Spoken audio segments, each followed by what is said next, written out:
So for our second day of our aesthetics unit, we're going to take the 8 criteria that I taught you yesterday and apply it to fine art.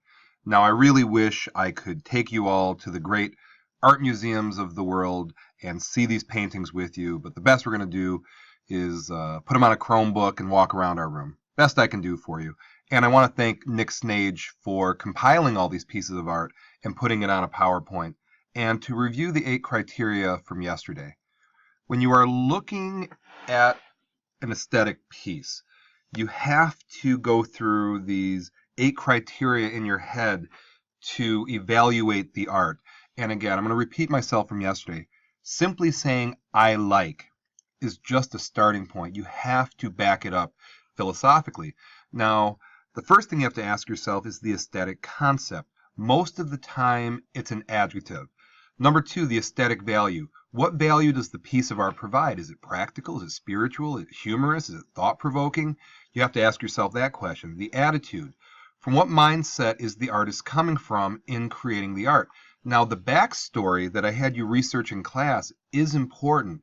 It illuminates the piece. It gives the viewer a deeper understanding of the piece. So what attitude is the artist coming from? Number four, the intention. What was the artist intending to do to create this art? Some would even argue it's not a relevant question in the first place, but what's the intention of the artist? The definition of art. Now, what school of art would this fit into?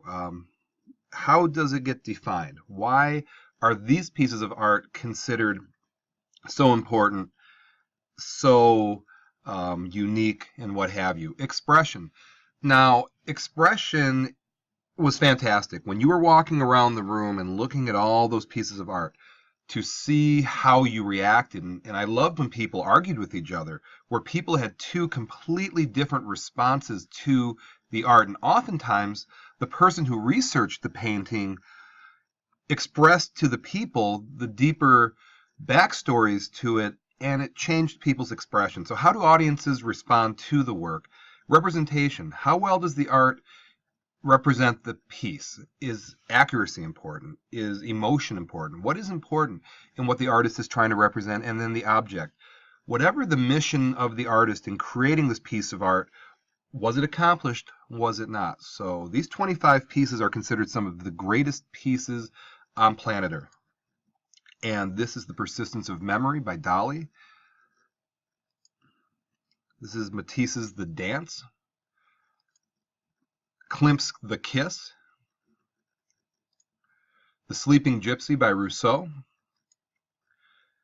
The Last Judgment by Bosch, again, another Salvador Dali, The Metamorphosis of Narcissus, The Massacre of the Innocents by Rubens. Now, this one had the strongest reaction, and I appreciate the people who said, well, 1948. Post-World War II, what was going on? A lot of people said a child could do this, just throwing paint at a wall.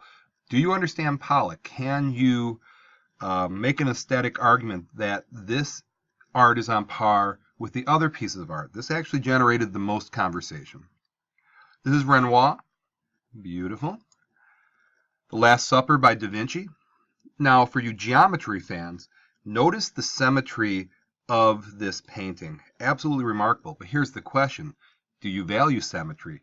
Is symmetry an aesthetic that is necessary or not? Monet's Water Lilies. Several of you said this was the highest piece of art. The Scream, this catharsis. I think if you're in high school that you can understand where this is coming from. The most recognizable painting was this one, for whatever odd reason. Definitely in the pop culture right now. Whistler's Mother. This one tends not to grab people. And to be able to find the aesthetic value in this, some people had to dig deep. A lot of people didn't have the most positive reaction to this painting. Picasso's Portrait of Dora Maar. Interesting way to paint a woman. I'm sure there's an interesting story. In fact, I know there is. I'm just throwing that out there. And I appreciate the people who researched that one telling the people the story. Starry Night by Van Gogh. Over the years, when I've shown people these 25 paintings, this tends to be the one that people support the most. It really strikes people on a very visceral level for whatever odd reason. Manet's Olympia. So you can look at a naked person in class. For some people that might be fun. Goya's the 3rd of May, 1808. Now, in terms of representing accuracy, in terms of telling a story, in terms of a primary source for history, the Goya painting goes a long way in doing that. The Girl with the Pearl Earring by Vermeer. This one really kind of transfixed people. I had them, or observed them, really watching this and trying to gauge the age of the girl, the expression. For whatever odd reason, this tends to transfix people. Rembrandt's The Night Watch. Velázquez Las Meninas. Bruegel's Landscape with the Fall of Icarus. School of Athens by Raphael. This is a philosophy class, and here's the heavy hitters of philosophy in one painting. The Creation of Adam by Michelangelo on the ceiling of the Sistine Chapel. The Mona Lisa. This also is a very recognized painting, and people immediately talk about the smile, the Mona Lisa smile. Why is this such an important aesthetic argument? People have this year in, year out. The Birth of Venus by Botticelli, and that's it. So of these 25 paintings, I asked you a question. Which of these have the most aesthetic value? Which of these have the least aesthetic value? What backstory about the painting is important that people should know in evaluating the art? Why are these paintings in their original form priceless, but you can get a print for fairly inexpensive? These are the questions that emerge. What makes great art? And if you ask people in the know with art, they will say these are big-time pictures in the world of art. But going full circle, of all these 25 paintings and all the opinions that you had, it all boils down to this: the concept, the value, the attitude, the intention, the definition of art, the expression, the representation, and the object. These 8 criteria, if you can take a painting and in an educated fashion take it through this criteria, that is a philosophically sound argument. That is somebody who can embrace aesthetics. So I don't have any answers.